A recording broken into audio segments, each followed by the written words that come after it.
عن أبي هريرة رضي الله تعالى عنه عن النبي صلى الله عليه وسلم قال: ادعوا الله وأنتم موقنين بالإجابة واعلموا أن الله لا يقبل دعاء من قلب غافل لاهٍ.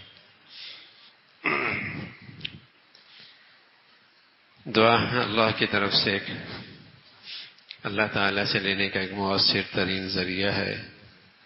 آپ علیہ الصلاۃ والسلام کی زندگی کا ایک بہت بڑا حصہ دعاؤں پر مشتمل ہے، جہاں آپ قدم قدم پہ اپنے مولا سے فریاد کرتے نظر آتے ہیں، دعائیں کرتے نظر آتے ہیں. دعا کے متعلق عرض کیا تھا کہ وہ اسباب اور وہ صفات اور وہ مقامات جس سے دعا زیادہ مؤثر ہوتی ہے، دعا کی تاثیر بڑھ جاتی ہے. کل عرض کیا تھا البتہ کچھ چیزیں ایسی ہیں جو دعا کو کمزور بھی کر دیتی ہے اور جس سے دعا کی تاثیر ختم ہو جاتی ہے، جس سے دعا کا اثر باقی نہیں رہتا. ان میں ایک یہ ہے کہ دعا اپنی ذات میں کمزور ہو، کہ آدمی ایسی چیز کی دعا مانگ رہا ہے جس میں اللہ کی ناراضگی ہو.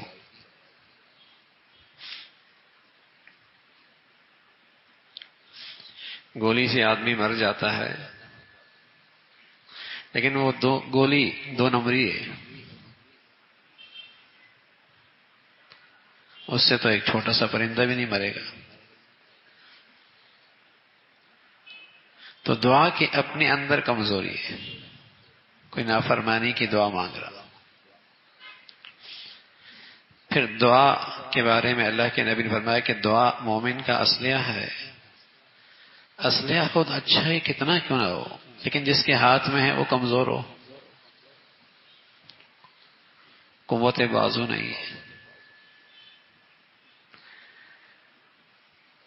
تو اسی طرح دعا کرنے والا اسے اللہ کی ذات پہ اعتماد نہیں ہے، یقین نہیں ہے،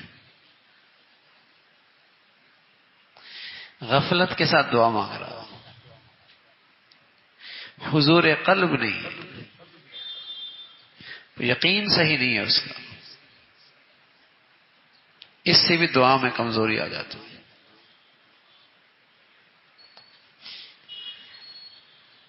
اسی طرح دعا کا ایک بڑی رکاوٹ ہے لقمہ حرام اور ظلم اور گناہوں کا زنگ. گولی بھی ٹھیک ہے، جس کے ہاتھ میں پستول ہے اس کے اندر طاقت بھی ہے، قوت بازو بھی ہے، لیکن نشانے اور درمیان میں رکاوٹ ہے. کوئی مانے تب بھی نشانے پہ نہیں پہنچے گی. تو اسی طرح یا تو اس کی زندگی میں حرام ہے. بنی اسرائیل کے کچھ لوگ، ان پر جب مصیبت ٹوٹی تو سارے مل کر میدان میں اکٹھے ہو گئے.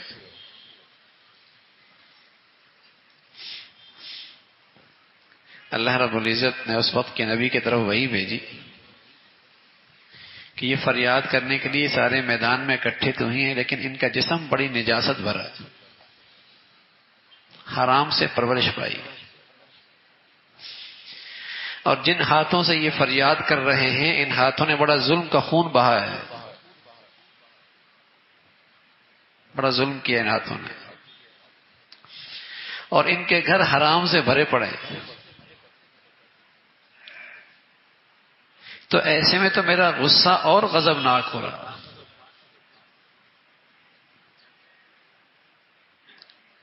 ان کو مجھ سے اور دوری ہو رہی ہے.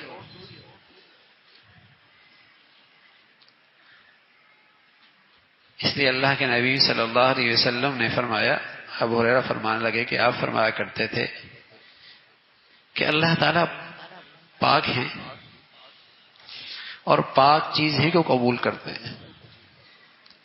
اور ایمان والوں کو تلقین فرمائی ہے اور تمام پیغمبروں کو بھی تلقین فرمائی ہے، یا ایھا الرسل کلوا من الطیبات، اے لوگوں حلال کھاؤ، پاکیزہ کھاؤ. یا ایھا الذین آمنوا کلوا من طیبات، ایمان والو پاک کھاؤ، حلال کھاؤ۔ آپ فرمانا کہ ایک آدمی لمبا سفر کرتا ہے، کسی مقدس مقامات پہ جاتا ہے۔ اس زمانے میں اسفار جب ہوا کرتے تھے اور طویل سفر ہوتا تھا تو جسم پہ گرد، مٹی،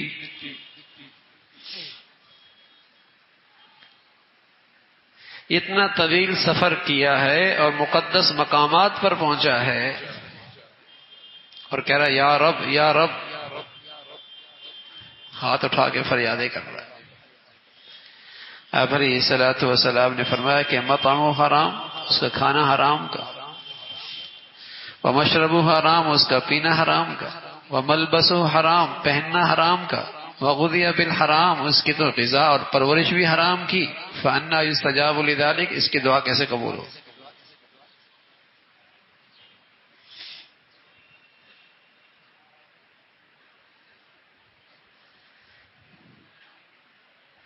تو کچھ چیزیں ایسی ہیں جس سے دعا میں قوت اور تاثیر آتی ہے، اور کچھ چیزیں یہ ایسی ہیں جس سے دعا اپنا اثر کھو بیٹھتی ہے۔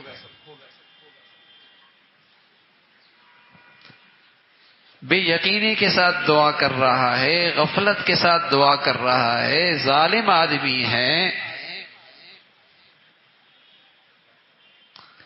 ظلم کا ارتکاب کرتا ہے، دل پہ گناہوں کا زنگ جمع ہوا ہے،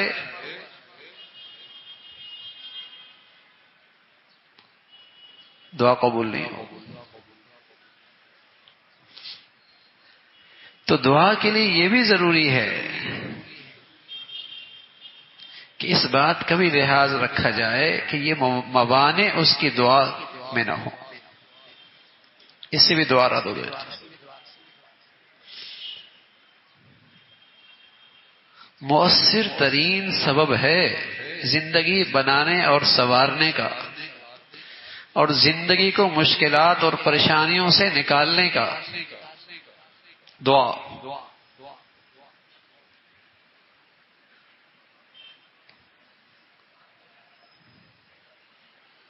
لیکن صحیح یقین کے ساتھ، پورے اعتماد کے ساتھ دعا پھر ضرور قبول ہوتی ہے۔ حضرت عمر رضی اللہ تعالیٰ عنہ، اللہ رب العزت نے آپ کو خوب جاہ و جلال عطا فرمایا تھا۔ ایک مرتبہ اپنے لشکر سے کہنے لگے کہ مجھے تم پہ تمہاری کثرت پر کوئی اعتماد نہیں، جو کچھ ہونا ہے وہ اللہ سے ہونا ہے۔ اور پھر دعا میں لگ گئے اور ساتھ فرمانے لگے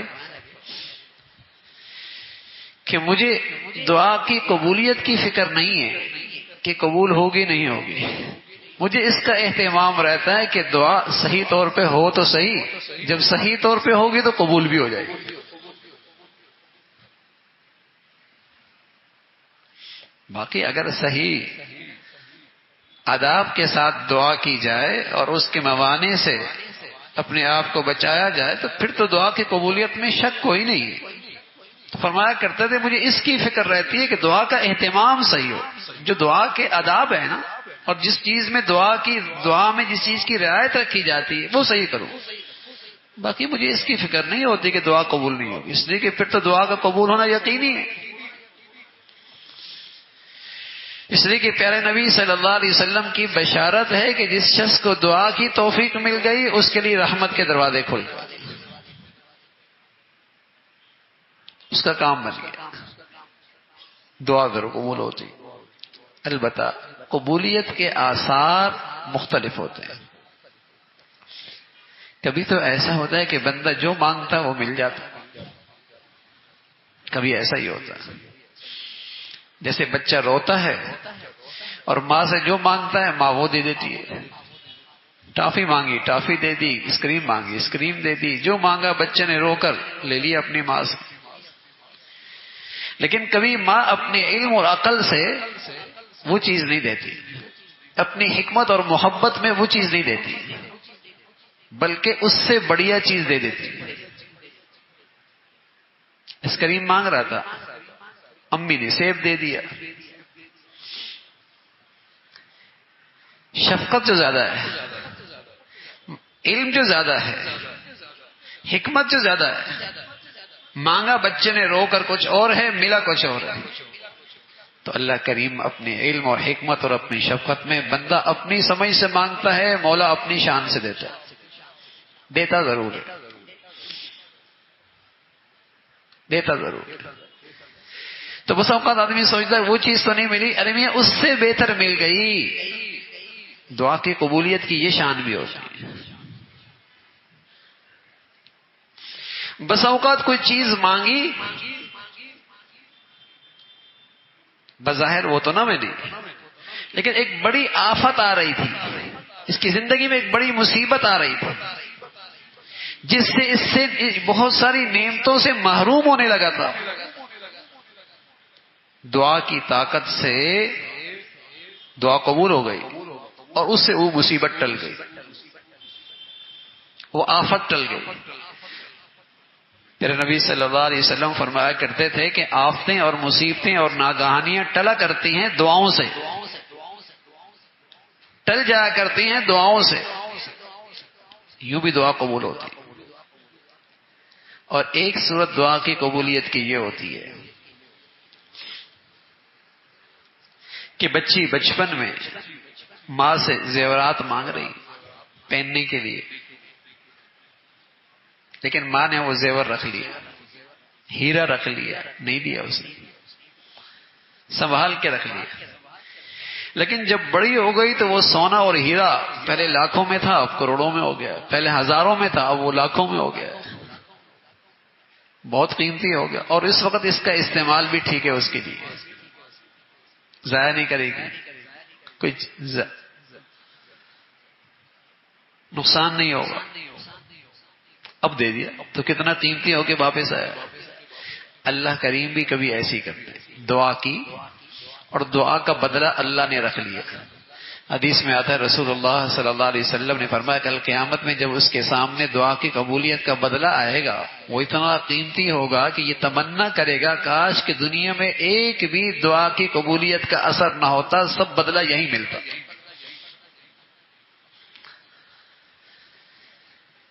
صحت مانگی، بس اوقات نہیں مانگی، مانگتا ہی رہا، نہیں ملی، لیکن اللہ نے اس کی دعا قبول کر لی. اس لیے کہ یہ جو بار بار مانگ رہا ہے نا، اور اس سے اللہ کے جو قریب ہو رہا ہے، اس کا بدلہ بڑا قیمتی ہے. اولاد مانگی، بیٹا مانگا، بیٹی مانگی، نہیں ملی، مانگتا رہا، لیکن اس کا بدلہ موجود ہے. اور جب اللہ کے نبی صلی اللہ علیہ وسلم سچے نبی ہیں، بتا رہے ہیں جب اسے دعاؤں کا بدلہ ملے گا تمنا کرے گا کاش کہ ساری دعاؤں کا بدلہ یہی ملتا. قیمتی بہت ہو گیا، آج اس کی ضرورت بہت ہے، اور آج اس کا نفع کروڑوں گنا بڑھ گیا ہے، کروڑوں گنا بڑھ گیا ہے، کمائی زیادہ ہو گئی ہے. تو دعا یوں قبول ہوتی ہے. ہاں آپ علیہ الصلوۃ والسلام فرمان لگے دعا اس وقت قبول نہیں ہوتی جب آدمی جلد بازی کرتا ہے اور یوں کہنے لگتا ہے میں نے دعا کی قبول ہی نہیں ہوئی، دعا کی قبول ہی نہیں ہوئی، دعا کی قبول ہی نہیں ہوئی. ایسے شخص کے لیے اس قسم کی ناشکری اور یہ کلمات اس کی دعا کی قبولیت میں رکاوٹ بن جاتی. تو مانگی چیز مل جائے، اس سے بڑھیا مل جائے، اس سے کوئی مصیبت ٹل جائے، اس کا بدلہ انعام آخرت میں ذخیرہ ہو جائے، دعا ضرور قبول ہوتی ہے. اللہ کریم جو کہہ رہے ہیں ادعونی استجب لکم، تم ہم سے دعا مانگو ہم دعا قبول کریں گے.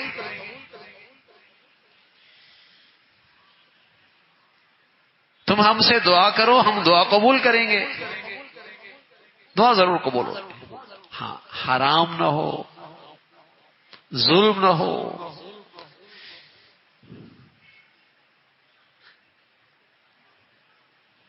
جو موانع ہیں غفلت کے ساتھ نہ ہو، بے یقینی کے ساتھ نہ ہو، پوری یقین کے ساتھ.